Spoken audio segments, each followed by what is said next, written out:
ಮೈಸೂರು ಜಿಲ್ಲೆಯ ಪಿರಿಯಾಪಟ್ಟಣ ತಾಲೂಕಿನ ಪಾರೇಕೊಪ್ಪಲು ರಸ್ತೆಯಲ್ಲಿ ತಾಲೂಕಿನ ವಿವಿಧ ಅಭಿವೃದ್ಧಿ ಕಾಮಗಾರಿಗಳಿಗೆ ಸಿಎಂ ಸಿದ್ದರಾಮಯ್ಯ ಶಂಕುಸ್ಥಾಪನೆ ನೆರವೇರಿಸಿದರು.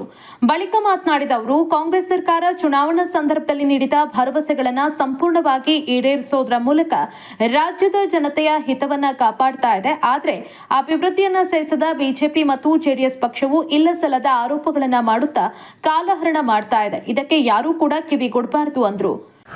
ಕೋರ್ಟ್ ಭವನಕ್ಕೆ ಈಗಾಗಲೇ ಹಣ ಕೊಟ್ಟಿದ್ದೀವಿ. ಇನ್ನೂ ಬೇಕಾದ್ರೆ ಇನ್ನೂ ₹1 ಕೋಟಿಯನ್ನ ಕೊಡ್ತೇವೆ. ಕುವೆಂಪು ಅವರು ಯಾವುದೇ ಆಕಸ್ಮಿಕವಾಗಿ ಒಪ್ಪಿಗೆ ಜಾತಿಯಲ್ಲಿ ಹುಟ್ಟಿರ್ಬೋದು, ಆದರೆ ಅವರು ವಿಶ್ವಮಾನವರಾಗ್ತಕ್ಕಂಥ ಪ್ರಯತ್ನವನ್ನು ಮಾಡಿದ್ರು ಅಂತಕ್ಕಂಥ ಮಾತುಗಳನ್ನ ನಾವೆಲ್ಲರೂ ಕೂಡ ತಿಳ್ಕೊಂಡಿದ್ದೀರಿ ಅಂತಕ್ಕಂಥದ್ದು. ಅದಕ್ಕೆ ಕುವೆಂಪು ಅವರು ಕರ್ನಾಟಕವನ್ನ ನಮ್ಮ ಸಮಾಜವನ್ನ ಸರ್ವ ಜನಾಂಗದ ಶಾಂತಿಯ ತೋಟ ಆಗಬೇಕು ಅಂತ ಬಯಸಿದ್ರು. ಸರ್ವ ಜನಾಂಗದ ಶಾಂತಿಯ ತೋಟ ಆಗಬೇಕು, ನಮ್ಮ ಎಲ್ಲ ಜನರು ಕೂಡ ಮನುಷ್ಯರಾಗಿ ಬಾಳ್ತಕ್ಕಂಥ ಕೆಲಸವನ್ನ ಮಾಡಬೇಕು ಅಂತಕ್ಕಂಥದ್ದು ಅವರ ಅಭಿಪ್ರಾಯವಾಗಿತ್ತು. ಹಾಗಾಗಿ ಕುವೆಂಪು ಅವರು ಅವರ ಹೆಸರಿನಲ್ಲಿ ಒಂದು ಭವನ ನಿರ್ಮಾಣ ಮಾಡ್ತಾ ಇರ್ತಕ್ಕಂಥದ್ದು ಬಹಳ ಸ್ವಾಗತಾರ್ಹವಾದಂಥ ವಿಚಾರ ಅಂತಕ್ಕಂಥ ಮಾತುಗಳನ್ನು ಹೇಳಲಿಕ್ಕೆ ಬಯಸ್ತಾ ಇದ್ದೇನೆ.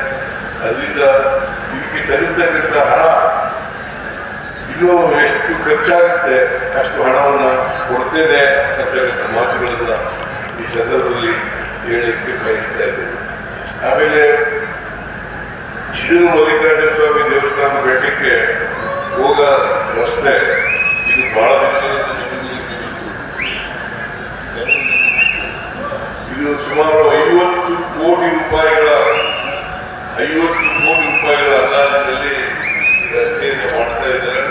ಇದು ಮಾಡೋದ್ರಿಂದ ಬಹಳ ಜನ ಭಕ್ತಾದಿಗಳಿಗೆ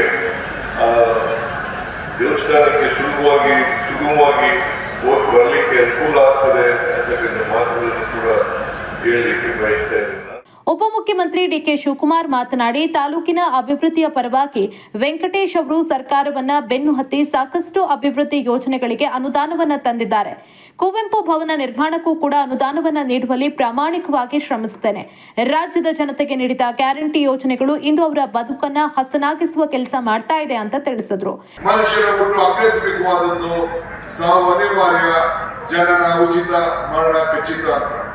ಈ ಹುಟ್ಟು ಸಾವಿನ ಮಧ್ಯದಲ್ಲಿ ನಾವು ಏನ್ ಮಾಡ್ತೀವಿ ಅಂತ ಬಹಳ ಮುಖ್ಯ.